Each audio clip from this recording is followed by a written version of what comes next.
Bumaba ang ranggo ni Pinay tennis sensation Alex Ayala sa huling WTA rankings. Samantala, ibinahagi rin ni Ayala kung paano niya ibinabalanse ang mga natatanggap na komento mula sa publiko. May ulat si teammate Bernadette Tinoy.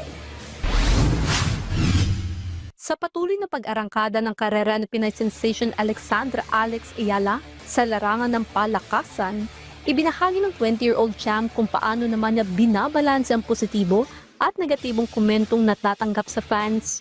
Lalo't pausbong pa lang ang popularidad ng tennis bilang sport sa bansa. For one, I don't really pay attention to a lot of the maybe negative comments, as you would say. I think one thing that the mentality that I have is there's so much positive, there's so much positive that I get from the Pinoy. So why would I focus on the negative kung konti-konti lang, diba?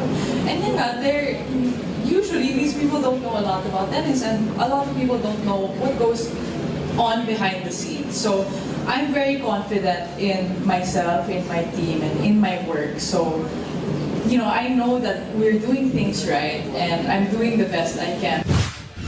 Matapos naman gumawa ng kasaysayan bilang unang Pilipinong nakapaglaro sa Grand Slam Tournament main draw ngayong taon, nakatakdang sumalang sa Ayala sa Montreal Open ng July 26, Cincinnati Open sa August 5 at Monterrey Open sa August 18. Nagpasalamat din si Alex na maraming mga Pilipino ngayon ang naeenganyong subukan ng sport na tennis. Anya, bata pa lang siya ay marami na rin siyang iniidolo sa industriya, gaya na lang ni retired Russian netter Maria Sharapova.